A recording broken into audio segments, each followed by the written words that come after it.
This is Secret Mom Hacks, episode number 8. My name is Krista, and I am your host. It's March 29th, 2023, and today's show is going to be a mini episode of sorts. So we've covered a lot of ground over the last few weeks, and there's a lot more to go. But as we wrap up March and look ahead to April, spring has sprung, I thought it may be helpful to look back at the last couple of weeks worth of family and parenting news headlines. That's the publicist in me here. And share with you the top 5 or so articles that I found interesting as a mom. Now, I'll be sure to include direct links to these news items in the show notes so you can access them easily if you want to read further. Before we dive into those headlines, I just want to say thanks for tuning in, Mama. As of this recording, I am chasing around a 4.5-year-old that no amount of Googling mom groups or what to expect when you're expecting books were able to prepare me for.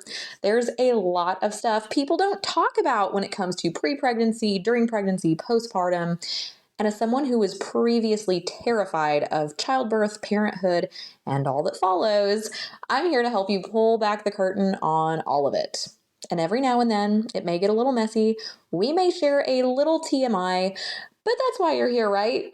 My goal is that you will leave every episode feeling refreshed, inspired, and hopeful, knowing you are not on this mom journey alone. Now, there's a lot of subject matter to cover when it comes to mom life, and we are covering it all. So let's get into these headlines. The first news item I want to cover with you today is a story that ran in The New Yorker. Earlier this month, I believe it was March 6th, and the article is called Biomilk and the New Science of Artificial Breast Milk. This piece was completely fascinating to me. So Biomilk is a startup company that's headquartered in North Carolina. Basically, this company is producing lab-created breast milk. So I want to read a quick quote from this article. So this is actually from one of the co-founders of the company. Her name is Michelle Egger. It says, "Our opinion as a company, and most of us internally too, is that breastfeeding at the breast has benefits that no one will ever be able to mimic. If you can breastfeed, do it. Great. But the reality is a majority of parents cannot exclusively breastfeed, and that's not for lack of trying." So I thought this article was so fascinating as a breastfeeding mother. If you listen to one of my earlier episodes where I talked about my journey breastfeeding my daughter, so I was able to nurse her for about a year, but I had some struggles with that. Getting started, it was not a natural thing getting her to latch. And then even near the end of that year mark, my goal was to nurse her for about a year. I was going through some personal things that between stress and lack of sleep and various things happening throughout my day, it was difficult for me to maintain the supply for her. So I think this article is really, really interesting. Something that, especially if you are a new mom or you have an infant, if you are nursing, or again, heck, just as a parent, I think this is a fascinating read. So that will be linked in the show notes. The next piece is from Today, so from the Today Show, today.com, and it's an interview with an ER pediatrician. The story is titled 7 Things I Never Let My Kids Do as an Emergency Medicine Pediatrician. This ran March 8th. So earlier this month as well. And again, as a mom, I just thought this was a helpful read. Probably a lot of the items in this piece are things that many of us parents would likely agree on, such as jumping on most trampolines, riding an ATV, swimming alone, riding anything without a helmet, and so on. There's some information about firearm safety, firearms in the home, and so on. So this is for sure an article that I think is important for all parents to read. The third headline that I think you might find interesting was a piece from the Washington Post. This article is titled 10 Questions to Ask When Choosing a Daycare Provider. This piece ran March 23rd.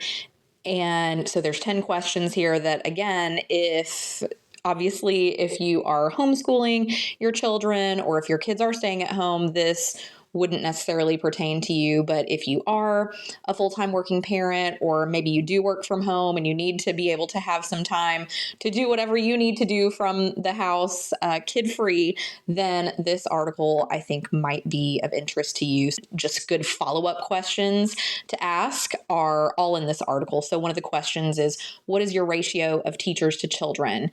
How do you address behavioral problems? What do you do to keep the property secure? How many caregivers are certified to administer CPR and first aid, and so on. So really super helpful article if you are in the market for a new daycare provider, or even maybe for the daycare provider you're currently using. I think that these are all super helpful questions for all of us who are working with daycare providers to ask them. The fourth article I want to share with you is from the Australian news outlet KidSpot. And this piece ran last week. It was March 23rd. And this story is called Parents Beware If You Let Your Children Watch YouTube Kids. So Hannah Bishop is another mom who recently jumped on TikTok to warn other parents about being mindful about what their kids are watching online when it comes to video clips, in particular YouTube. So she said, please be careful of what your children are watching on YouTube. I was shocked when I saw this video pop up while my 2-year-old was watching. So then she goes on to show it was actually a Thomas the Train video clip. So very sweet little innocent blue train that so many of our kiddos really enjoy watching. And that sweet little train turned in just a couple of seconds to an evil train. And this Thomas the Train is driving along the train tracks singing, I'm going to chug, I'm going to chew, I'm going to kill the lot of you. And this cartoon's eyes went from black to red. And so that's very scary. And that's certainly not something that I want my kids watching or singing back. You know, kids are like sponges. Whatever they see and hear, they're often going to mirror that. So the last thing I want to do is have my little one running around saying, I'm going to chug, I'm going to chew, I'm going to kill the lot of you. That is terrifying. That's awful. So kudos to Hannah. Kudos to Hannah for bringing this to our attention. And again, I will link directly to this article in the show notes so you can check out the full piece so that you can see the actual TikTok clip even that went viral if you haven't seen that yet. The last story I want to share with you today is terribly sad. It's horrifically tragic. So this past week, there was a tragedy that happened in Nashville, which is very close to where I live. Our family lives just outside of Nashville, and we are in Nashville a lot. So on Monday, March 27th, an active shooter went into the Covenant School in Nashville, which is in a part of town called Green Hills. And that shooter opened fire and killed 6 people. 3 of those people were students. They were all age 9. And then the other 3 people worked at the school in some capacity.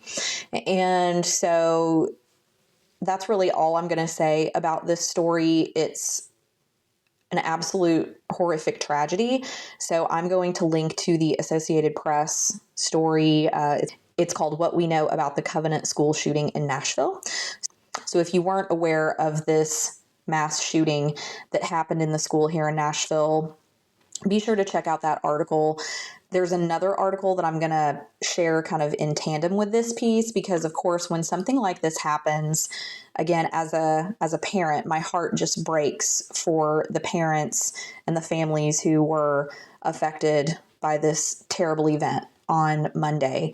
And so several news outlets have actually ran stories about how to help those who are affected by this shooting. So in particular, I'm going to link to a story that ran this week from the Tennessean. It's called How to Help Those Affected by the Covenant School Shooting in Nashville.